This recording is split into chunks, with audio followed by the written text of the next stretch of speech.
Around 70% of school coaches shuts down their communities in the first 90 days because they can't turn members into paying clients. And if you're past that point and still struggle to convert, you're not alone. Your content creation is consistent, members are coming in, but barely anyone is buying. And you might soon hit a breakdown, rather a breakthrough. In this video, I'll show you the 5 psychological steps you should map so your members go through all of them in order to convert, starting from the first impression to the final sale. After a full year on Skool, I watched communities rise and fall, and the most successful ones had these 5 steps in them. The first step, called active observant. That is your top of funnel content, all the paid ads, Instagram reels, YouTube videos like this one, everything basically that your potential new client sees you from the beginning. That's where they get their first impression from you, to gain the tiniest amount of trust, and most importantly, to just see if you are the one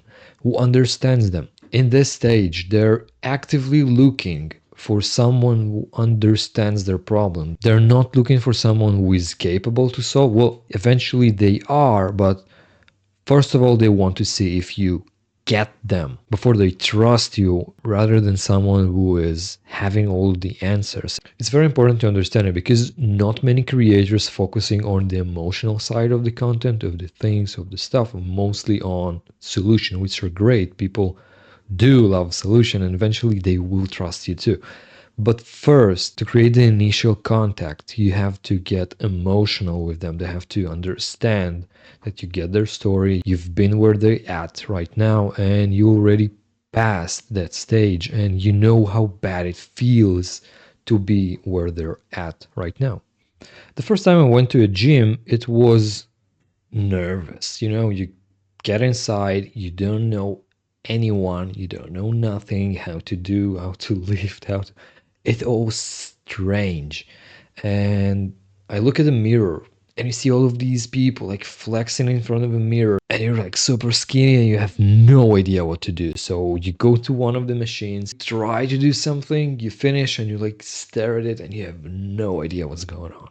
So this guy approached me, bumped me on the shoulder and was like, "Hey, first timer, I will never forget a day I stand out and stare at that machine for like a 5 minutes straight, not knowing what to do." And it was instant connection. I did not really need someone who will show me how to do it, because I can go on YouTube and just see how to use the machine. What I needed is a human person that will understand where I'm at right now. And that moment built a connection of a friendship in a gym.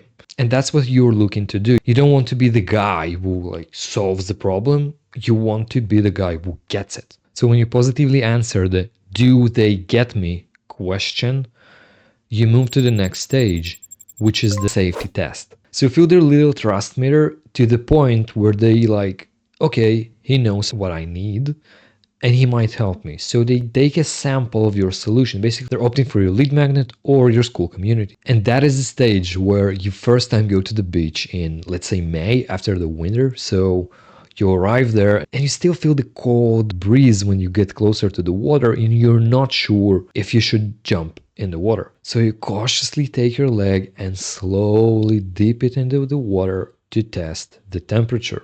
You're not sure if you will jump in, or is it too cold to stay away from it. So that's happened when someone takes your lead magnet. They just got it in and they're testing to see if you can actually help them, or is it just like an attention grabber? You take their links and you're gone, or you just sell them something and disappear, or maybe under deliver, or maybe it sucks. They want to see how good is the thing, or are you just exploiting their attention? Or simply put, how good is the lead magnet? Can they trust you and go inside the sea and swim, or they should just get out? A common lead magnet problem that causes many people to just stay in step 2 is the hyper valuable lead magnet misconception. So what they'll do is they'll create super valuable high friction lead magnets like an ebook, a long overwhelming Skool course, or they'll just say highly unbelievable expectation. Maybe they'll deliver, but the high expectation won't convert because people simply won't believe it. And that's why I'm sharing the 14 fast to consume ideas for a lead magnet that gives a quick win for your lead and pushes them through the funnel to the next step. So how you find it? You go to the Skool community, link in the description, you go to the classroom and you click on master. emails. In this, you'll find the tool. See you there. After the lead magnet consumption and the little win, they're going to the next step, which is the micro yes moment. The micro yes moment is the moment where you are, let's say, in a party and you go around and you don't know these people. It's a party, you have no idea who they are, and you just somehow came across there.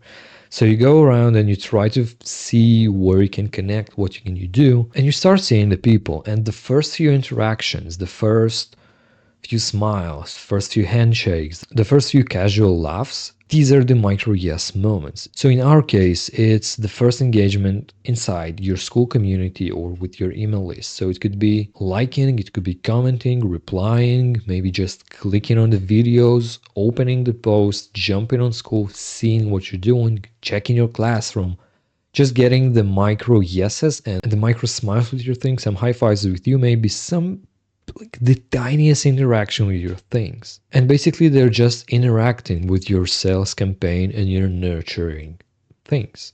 So it could be your welcome emails or your sell post, your sell emails, never mind. They just interact with your funnel. And in that step, the answer they're looking for is this person capable to solve my problem? They know you are good, they know you get them, and they liked your free things, and they want to consume more. They're looking for an answer for that question. Does this person can solve my problem? So basically, if I'm going back to the party, is should I stay in the party? Should I spend money ordering pizza with everyone else? So basically just sticking around with you. So again, at this stage, they're just looking how good you are at solving the problem. So what they need is to see more of your content, see testimonials of people to connect and engage and interact. The more yeses you collect, the easier it will be to convert them. So now you collected the repeated yes moments, and in their eyes, you answer the question, and now they're positioning you as someone who can solve this moment. And the answer to that question is yes, you are. So they consumed enough of your content. They are interested in hearing your offers. And depending on your funnel, the point may look like booking a call with you, buying a low ticket, or signing in for an event, for a challenge, for one of your conversion events, basically. And now, after they bought your low ticket, sign up for the webinar, for the event or the workshop, or book the call with you, that's where they're warm enough to get the final step, which is the final ask. So once again, that's your sales call, that's your webinar pitch, or that's your backend offer on your low ticket. And the biggest problem Skool creators are doing is they are jumping from step 2, when they just joined your leads, just dipping their foot in the sea. They're just pitching their idea, they're just like throwing them inside the water. And that's why many communities fall. So what are common patterns to see in your communities, and ask yourself these questions. When someone joins my email list, what's happening? What is your roadmap? Does he get the lead magnet he asked for? Or maybe I'm just pitching him straight away, or I don't know, I'm sending him lots of content that he did not ask for. That's the person who just joined my list getting pitched to book the call with me. And yeah, for instances, all of that works, right? You can combine the things, but most of the people needs to go through step 1 to 5. Of course, there are people that will jump from step 1 to step 5 and will just opt in only to get your offer. And for these people, we give the solution and we always give them the option to get it. But most of the people are not. And yeah, obviously you can play with the things. Like for example, your lead magnet could be a registration for a webinar, for an event, which is from step 2 to step 4.